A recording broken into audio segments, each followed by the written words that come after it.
بسم اللہ الرحمن الرحیم۔ اللہ تبارک و تعالیٰ کے پاکیزہ نام سے آغاز کرتے ہیں جو بہت مہربان نہایت رحم والا ہے۔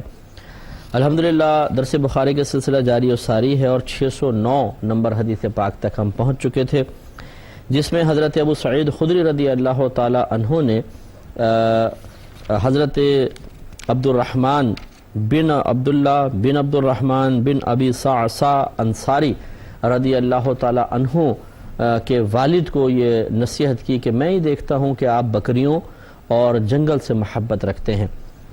اور چنانچہ جب آپ اپنی بکریوں میں یا جنگل میں ہوں پھر آپ اپنی نماز کی اذان دیں تو اپنی آواز بلند کر کے اذان دیجئے گا، کیونکہ مؤذن کی آواز کی انتہا تک جو بھی اذان سنے گا، خواہ جن ہو، انسان ہو یا کوئی بھی چیز ہو، اس کے حق میں قیامت کے دن گواہی دے گا۔ اور آپ نے فرمایا کہ میں نے اس کو نبی کریم صلی اللہ علیہ وسلم سے سنا ہے۔ تو اس سے معلوم ہوا کہ دو چیزیں ہمارے سامنے آئیں۔ پہلی بات جس پہ ہم کلام کر ہی رہے تھے کہ معلوم ہوا کہ اگر کوئی اکیلا شخص ہے وہ فرض ادا کرنا چاہتا ہے اور وہاں پر کوئی مسجد کی اذان وغیرہ سنائی نہیں دے رہی ہے تو اس کے لیے پھر افضل ہے کہ وہ خود اذان دے، بلکہ بعض نے کہا کہ چونکہ فرض نمازوں کے لیے اذان دینا سنت مؤکدہ ہے، تو اگر کوئی اذان کی آواز آ رہی ہے تو اسی پر نماز اپنے گھر میں ادا کر لے گا، سنت موقدہ پوری ہو رہی ہے کیونکہ اذان ہو رہی ہے۔ لیکن اگر کسی ایسی جگہ پر ہے جہاں اذان کی آواز نہیں آ رہی تو اسے سنت موقدہ کی ادائیگی کے لیے از خود اذان دینی چاہیے، یہ اس کے لیے افضل اور مستحب ہے۔ اچھا، دوسری بات یہ ہے، حضرت ابو سعید خدری رضی اللہ تعالی عنہ نے قیامت کی ایک بات ذکر کی کہ بھئی آپ کے حق میں ہر چیز گواہی دے گی، بروز قیامت گواہی دے گی۔ پھر فوراً یہ وضاحت کی کہ میں نے اسے نبی کریم صلی اللہ علیہ وسلم سے سنا ہے۔ اس کی وجہ یہ تھی کہ اخروی معاملات، چاہے میدان محشر کے واقعات ہوں یا کوئی عذاب کا تذکرہ ہو یا ثواب کی یا فضیلت کا ذکر ہو، یہ کوئی بھی اپنے پاس سے بیان نہیں کر سکتا۔ چنانچہ قاعدہ شرعیہ یہ ہے کہ اگر کوئی صحابی اخروی انعام کا ذکر کریں اور اس کو نبی کریم صلی اللہ علیہ وسلم کی طرف منسوب نہ کریں، مثال کے طور پہ فرض کر لیں، میں کوئی حدیث نے سنا رہا، فرض کر لیں کہ وہ صحابی یہ کہتے ہیں اگر آپ یہ عمل کر لیں گے تو آپ کو جنت میں ایک محل مل جائے گا، تو فقہا فرماتے ہیں، محدثین فرماتے ہیں کہ ہم پر واجب ہے کہ ہم یوں کہیں کہ یہ صحابی اپنے پاس سے نہیں کہہ رہے بلکہ نبی کریم صلی اللہ علیہ وسلم سے سن کر ہی کہہ رہے ہوں گے۔ اگرچہ وہ صحابی ذکر نہیں کر رہے سرکار کا، لیکن ہم پہ واجب ہے کہ ہم یہ کہیں کہ یہ سرکار سے سن کر کہہ رہے ہوں گے۔ اللہ تعالیٰ اپنے حبیب کریم صلی اللہ علیہ وسلم کو مستقبل کے احوال بیان فرماتا ہے، پھر آپ صحابہ کرام کے سامنے بیان فرماتے ہیں اور صحابہ کرام پھر دیگر لوگوں کے سامنے بیان کرتے ہیں۔ تو حضرت ابو سعید خدری رضی اللہ تعالیٰ عنہ نے اسی لیے وضاحت فرمائی کہ یہ نہ سمجھیے کہ جو قیامت کے دن میں آپ کو فضیلت ذکر کر رہا ہوں اب از خود اپنی طرف سے کر رہا ہوں، اپنے پاس سے کر رہا ہوں، ایسی بات نہیں ہے، بلکہ میں نے نبی کریم صلی اللہ علیہ وسلم سے سنا ہے۔ اس سے ہمارے وہ بھائی اور بہنیں ذرا درس حاصل کریں جو جھوٹی حدیثیں خود اپنے پاس سے بنا کر اور قوم کے درمیان عام کر کے سمجھتے ہیں کہ ہم دین کی خدمت کر رہے ہیں۔ یہ تو اللہ کا بڑا کرم ہے، چینلز کی بڑی برکت ہے کہ ہم نے اپنے پروگرامز میں ہزاروں دفعہ اس طرح کے میسیجز کے بارے میں بتا کے قوم الحمدللہ بہت دور ہوئی ہے، ورنہ یہ بیماری چل گئی تھی کہ ہر مہینہ آتا تھا اس کی حدیث گھڑ دیتے تھے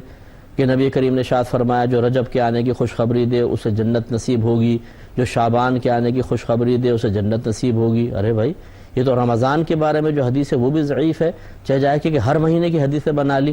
اور اسی طریقے سے جھوٹی حدیثیں بنا کے میسیج بنا کے اسے فارورڈ کر رہے ہیں اور اپنی آخرت کی تباہی کا سامان کر رہے ہیں۔ اس لیے کہ قرآن عظیم میں ہے کہ اس سے بڑھ کر ظالم کون جو اللہ تبارک و تعالیٰ کی طرف جھوٹ منسوب کرے، اور بخاری کی مسلم کی متعدد روایات میں ہے نبی کریم صلی اللہ علیہ وسلم نے ارشاد فرمایا جس نے جان بوجھ کر میری طرف جھوٹ منسوب کیا وہ اپنا ٹھکانہ جہنم میں بنا لے۔ تو معلوم ہوا کہ یہ کوئی دین کی خدمت نہیں ہے کہ اپنے پاس سے آپ ایسی حدیثیں گھڑ کر اب سنا دیں۔ اس لیے کسی بھائی نے، بہن نے اس طرح اپنے پاس سے گھڑ کر کوئی چیز لوگوں کے درمیان عام کی ہو تو سمجھ لیں آپ کے لیے بہت بڑا گناہ جاریہ ہو گیا۔ ایک دفعہ ایک میسیج آپ کے موبائل سے نکل گیا، ایک آپ نے فیس بک پہ کوئی چیز ڈال دی، آپ نے کسی کو میل کر دی، وہ آگے فارورڈ ہو جائے گی اور آپ کے لیے بہت بڑا گناہ جاریہ ہوگا۔ ایسا اگر کسی نے کیا ہے تو اللہ کی بارگاہ میں سب سے پہلے توبہ کرے، اور جن جن ذرائع میں سے اس نے ان چیزوں کو عام کیا تھا انہی پر اب توبہ اپنی عام کرے کہ بھئی میں معذرت چاہتا ہوں، میں معافی مانگتا ہوں اللہ کی بارگاہ میں، یہ میں نے گناہ کیا تھا، ایسا کوئی روایت نہیں ہے۔ جس نے آگے بھیجا میں اس سب کو تنبیہ کرتا ہوں کہ وہ فوراً سے پیشتر اس کو ڈیلیٹ کریں اور وہ بھی آگے معافی بھیجیں۔ اس طرح کوشش کرتا رہے عرصہ دراز تک، جب تک اس کو بہت حد تک اطمینان نہ ہو جائے کہ جہاں جہاں یہ میسیج میرے ذریعے پہنچا تھا وہاں تک میرا معافی نامہ پہنچ چکا ہے، تب امید رکھے کہ اس کی خلاصی ہو جائے گی، ورنہ بہت خطرناک صورتحال ہے۔ اور اسی طریقے سے بہت سے بھائی بہن ایسے ہوتے ہیں کہ جو بغیر تحقیق کیے کہیں سے بھی کوئی روایت اٹھائی، کوئی حدیث اٹھائی، فیس بک پہ ڈال دی، کہیں فارورڈ کر دی۔ بھئی پہلے آپ تحقیق تو کریں کہ ایسی چیز ہے یا نہیں ہے، کسی اچھے مستند، اپنے اطراف کے اچھے اور مستند علماء سے رابطہ کریں۔ اب یہاں پہ ہمارے ایک مسئلہ یہ بھی ہے کہ جو بولے وہ کنڈا کھولے۔ اگر جیسے ہم ترغیب دیتے ہیں تو پھر ہمیں میسیجز کرنا اتنے سارے شروع ہو جائیں گے کہ بھئی اب آپ تحقیق کر کے بتائیں یہ حدیث ہے یا نہیں ہے۔ اور پھر اگر ہم کہتے ہیں جی مصروفیت ہے، تھوڑا ڈیلے ہو جائے، دیر ہو جائے، تو جی آپ ہی نے تو کہا تھا کہ پہلے تحقیق کروائیں۔ بھائی جان، میں نے یہ نہیں کہا کہ آپ مجھ سے تحقیق کروائیں، بلکہ اپنے اطراف میں جو علماء ہیں ان کی خدمت میں آپ حاضر ہو جائیں، انہیں دکھائیے کہ حضور بتائیے یہ حدیث صحیح ہے یا نہیں ہے، آگے فارورڈ کریں یا نہ کریں۔ یہ یاد رکھیں کہ یہ جو میں نے اکثر دیکھا ہے کہ فیس بک وغیرہ پر یہ حدیثیں ڈال دیتے ہیں، نیچے لکھا ہوتا ہے بخاری، مسلم، نام ایسے بڑے بڑے ڈال دیں گے، اور وہ جو حدیثیں ہوں گی وہ غلط ترجمے ہوں گے۔ یعنی اگر ایک حدیث ہے لیکن اس کا حصہ تھوڑا سا اپنے پاس سے اس میں اور ایڈنگ کر کے وہ ڈال دی۔ اب اگر عربک لکھی بھی ہے تو لوگوں کو سمجھ تو آتی نہیں، عوام الناس کو، اور اکثر ایسا ہوتا ہے کہ عربی نہیں ہوتی، صرف اردو لکھی ہوتی ہے یا انگلش لکھی ہوتی ہے، نیچے بخاری کا حوالہ ہوتا ہے۔ اب اس میں کتنی اپنے پاس سے ایڈنگ کر دی ہے کسی نے، کیا گڑبڑ، کچھ سمجھ میں نہیں آتا، لیکن لوگ اس پہ اعتماد کر کے اس کو آگے فارورڈ کر رہے ہوتے ہیں۔ اور ایسی سی علمی خیانت میں نے دیکھی ہے کہ حدیثیں ڈال کے اپنے پاس سے الٹی سیدھی شرح کر کے اپنے مطلب کے جو ہمارے مطلب کے مطالب ہیں، جو ہمارے مطلب کے مسائل ہیں، وہ اس سے گھڑ کر لکھ دیتے ہیں کہ دیکھو اس حدیث سے ثابت ہوا۔ اب لوگوں کو اتنی تمیز تو ہوتی نہیں کہ واقعی یہ چیز اس حدیث سے ثابت ہو رہی ہے کہ نہیں ہو رہی، بس لوگ اتنا دیکھتے ہیں کہ اس حدیث میں یہ ہے اور لکھا ہے کہ دیکھیں اس حدیث سے ثابت ہوا، تو بس وہ علماء سے بدظن ہو جاتے ہیں، علماء یہ کہہ رہے ہیں، حدیث یہ کہہ رہی ہے۔ ارے بھائی، پہلے یہ تو شعور بیدار کر لیں کہ واقعی یہ حدیث ایسا کہہ رہی ہے کہ نہیں کہہ رہی، اور واقعی یہ پوری کی پوری حدیث ہے یا آدھی حدیث ہے، اور آدھا ایک شخص نے اپنے فاسد مقاصد کو پورا کرنے کے لیے مواد اپنی طرف سے ڈال دیا ہے۔ اس لیے ذرا گزارش یہ ہے کہ دین کی خدمت کا جذبہ بہت اچھا ہے، لیکن پہلے دین سیکھیں، اور دین سیکھنے کا یہ طریقہ نہیں ہے کہ کہیں سے فیس بک سے حدیث اٹھا کے کہیں ڈال دی، ڈائجسٹ سے پڑھ لی، ناول سے پڑھ لی، اخبار میں پڑھ لی۔ بعض اوقات ان میں بھی مسٹیک ہو جاتی ہیں، اچھی طرح تحقیق کرنے کے بعد کریں، ورنہ آپ نہ کریں۔ آپ پہلے واقعی کسی مستند عالم دین سے رجوع کریں، وہ آپ کو کہیں، ان سے آپ پھر لے کر آگے ڈالیں، ورنہ نہ کریں، یہ بہتر ہے۔ اگلی حدیث کی طرف آتے ہیں، حدیث نمبر ہے 610۔ حضرت انس بن مالک رضی اللہ تعالی عنہ اس کے راوی ہیں، یہ بیان کرتے ہیں کہ جب نبی کریم صلی اللہ علیہ وسلم ہمارے ساتھ کسی قوم کے خلاف جہاد کرتے تو اس وقت تک ان کے خلاف جہاد نہیں کرتے تھے جب تک کہ صبح نہ ہو جاتی، اور آپ انتظار کرتے رہتے۔ پھر اگر آپ اذان سنتے، یعنی سے رات میں پہنچ گئے تو فوراً حملہ نہیں کرتے تھے، فجر کے وقت کا انتظار کرتے تھے۔ پھر اگر آپ اذان سنتے تو آپ ان کے خلاف جہاد سے رک جاتے، اور اگر آپ اذان نہ سنتے تو پھر ان پر حملہ کرتے۔ حضرت انس رضی اللہ تعالی عنہ کہتے ہیں کہ پھر ہم خیبر کی طرف گئے، یعنی خیبر کے قلعہ فتح کرنے کے لیے۔ ہم رات کے وقت ان کی طرف پہنچے تھے، پس جب صبح ہوئی اور رحمت کونین صلی اللہ علیہ وسلم نے اذان کی آواز نہ سنی تو آپ سواری پر سوار ہو گئے، اور میں بھی حضرت ابو طلحہ کے پیچھے سوار ہو گیا۔ حضرت انس فرما رہے ہیں، اور میرا قدم نبی کریم صلی اللہ علیہ وسلم کے قدم شریف کو چھو رہا تھا، یعنی ایسے گھوڑے قریب قریب چل رہے تھے کہ میرا قدم سرکار کے قدم کو اس طرح چھو رہا تھا۔ پھر خیبر کے لوگ ہماری طرف اپنی تغاریوں، کدالوں اور پھاوڑوں کے ساتھ نکل آئے، یعنی جس کے ہاتھ میں جو آیا وہ لڑنے کے لیے وہ ہمارے سامنے آ گیا۔ پس جب انہوں نے نبی کریم صلی اللہ علیہ وسلم کو دیکھا تو کہا کہ محمد آ گئے، اور اللہ کی قسم محمد لشکر سمیت آ گئے، یعنی ان پہ ہیبت طاری ہو گئی، خوف طاری ہو گیا کہ وہ رات کے اندر اچانک محمد نے حملہ کر دیا ہے صلی اللہ علیہ وسلم۔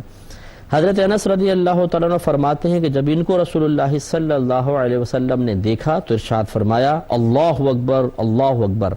خیبر تباہ ہو گیا. یعنی پہلے دیکھیں بشارت دے رہے ہیں خیبر تباہ ہو گیا. پھر فرمایا کہ جب ہم کسی قوم کے صحن میں پہنچتے ہیں، یعنی بستیوں کے اندر پہنچ جاتے ہیں، تو جن لوگوں کو ڈرایا گیا ہے ان کی صبح خراب ہو جاتی ہے. اس کی وضاحت پہ عرض کرتا ہوں کہ کیا کہنے کا مقصد ہے. تو اس میں آپ غور کریں کہ نبی کریم صلی اللہ علیہ وسلم کی عادت کریمہ تھی، کیونکہ جب تبلیغی وفود آپ کے پاس آتے رہتے تھے، لوگ آتے اسلام قبول کرتے یا اسلام قبول کر چکے ہوتے تھے، دین سیکھنے کے لیے آپ کے پاس آتے اور گزارش کرتے تھے یا رسول اللہ آپ ہمیں وصیت کریں ہم کیا لوگوں تک پہنچائیں. سرکار تعلیم دیتے اور فرماتے جاؤ یہ لوگوں کو بتاؤ. تو یوں سرکار جب کسی بستی پر حملہ آور ہوتے تھے تو پھر آپ پہلے ٹھہر جاتے تھے. اگر رات میں وہاں پہنچ گئے تو اس لیے رک جاتے تھے کہ ہو سکتا ہے کہ یہاں کا کوئی فرد آ کر یہاں اسلام کا پیغام لا چکا ہو اور اسلام عام ہو چکا ہو،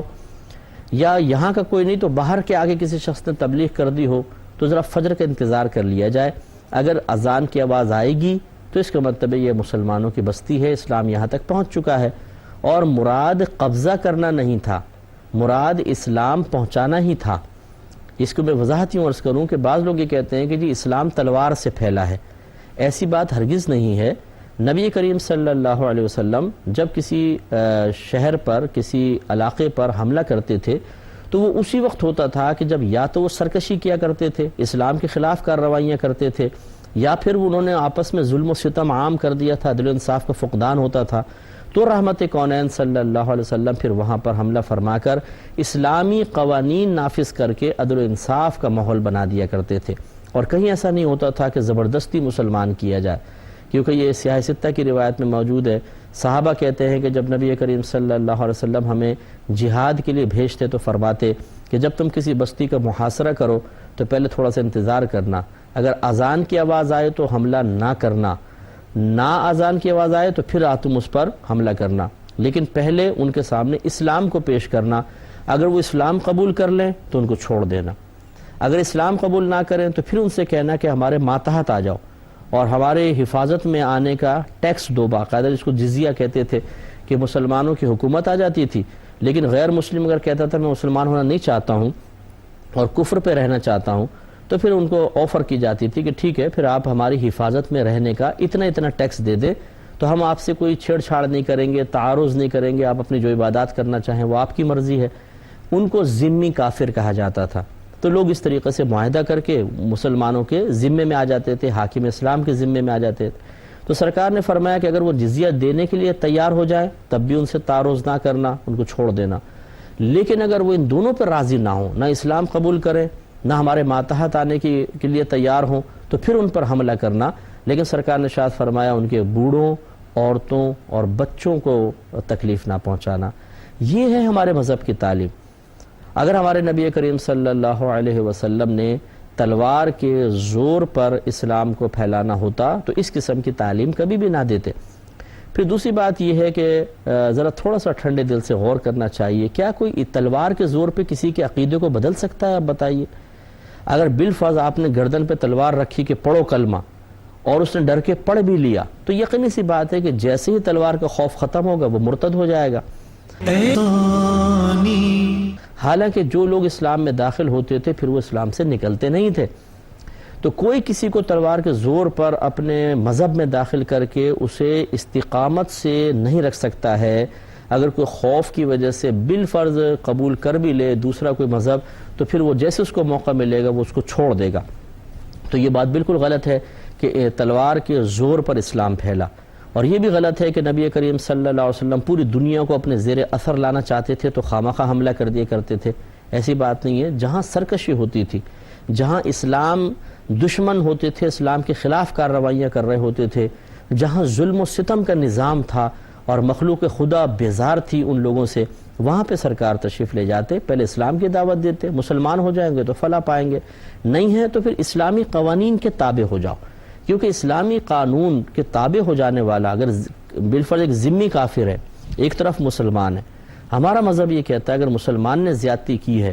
ذمی کافر کے اوپر اور کورٹ میں کیس آئے گا تو مسلمان کو سزا دی جائے گی، یہ نہیں ہے کہ جی مسلمان ہے اس لیے اس کو چھوڑ دیا جائے اور کافر کو سزا دی جائے. یہ غیر منصفانہ تقسیم ہمارے مذہب اسلام میں نہیں ہے. اس کو سزا ملے گی اس شخص کو چاہے وہ مسلمان کیوں نہ ہو, اور اس کی مثالیں موجود ہیں. تو لہٰذا اسلامی قوانین اتنے خوبصورت ہیں کہ جب یہ نافذ کر دیے جاتے ہیں تو عدل و انصاف ہوتا ہے. پھر لوگ اگر کافر بھی ہے تو خوش ہوتا ہے کہ نہیں یہ بہت پیارے قوانین ہیں. آج آپ دیکھیں جو باہر کے ملکوں میں اتنا امن ہے اور اتنی بے خوفی ہے, نہ لوٹنے کا خوف نہ کوئی قتل و غارت, تھوڑی بہت ہو جاتا ہے ٹھیک ہے, وہ ہر جگہ شرری لوگ ہوتے ہیں لیکن نہ ہونے کے برابر.